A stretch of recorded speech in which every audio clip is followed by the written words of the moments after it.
The Black Dahlia murder is one of the most famous and gruesome unsolved crimes in American history. On January 15, 1947, the severed and horribly mutilated body of 22-year-old Elizabeth Short was discovered in a vacant lot in Leimert Park, a residential neighborhood of Los Angeles, California. The shocking nature of the crime, combined with the victim's aspiring actress background and the media's sensationalized coverage, catapulted the case into the national spotlight, where it has remained a source of morbid fascination and intense speculation for over 75 years.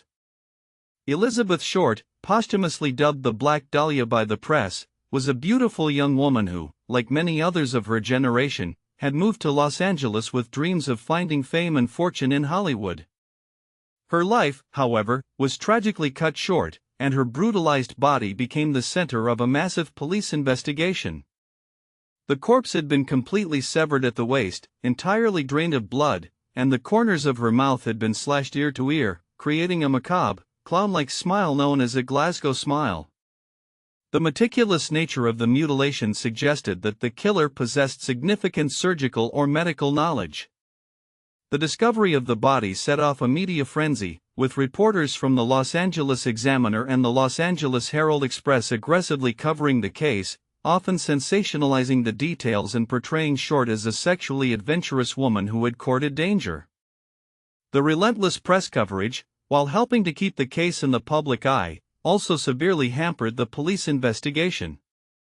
Reporters withheld evidence, trampled on the crime scene, and even manipulated Short's family for exclusive stories.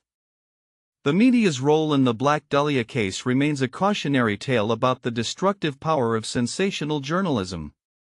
In the weeks following the murder, the police received numerous letters and packages claiming to be from the killer. One package, sent to the Los Angeles Examiner, contained Short's birth certificate, business cards, photographs, and an address book with the name Mark Hansen embossed on the cover.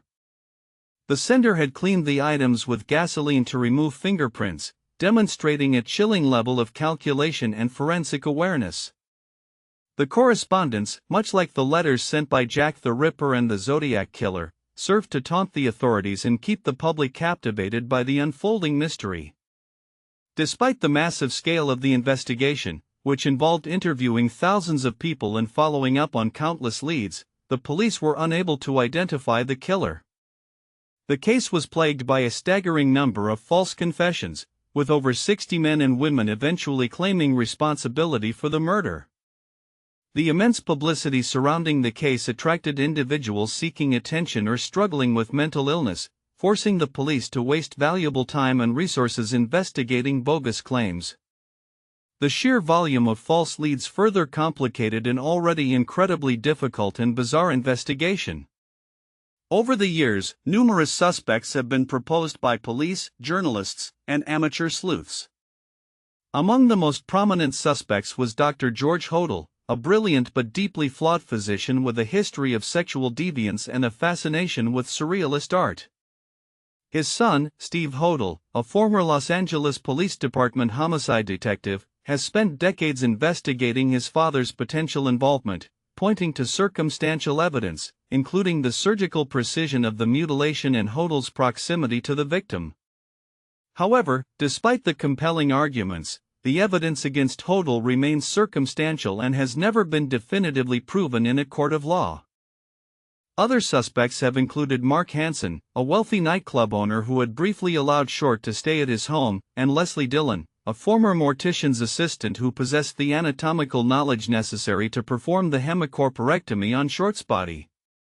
Despite the intense scrutiny placed on these and other individuals, the identity of the Black Dahlia killer remains a profound mystery.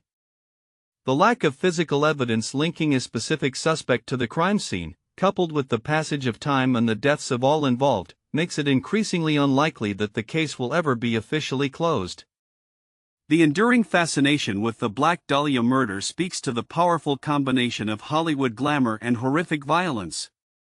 Elizabeth Short's tragic death has inspired countless books, movies, and television shows, cementing her status as a tragic icon of American pop culture. The case continues to haunt the collective imagination, a chilling reminder of the darkness that can lurk beneath the glittering surface of the entertainment capital of the world. The mystery of who killed the Black Dahlia remains as compelling and terrifying today as it was in the winter of 1947.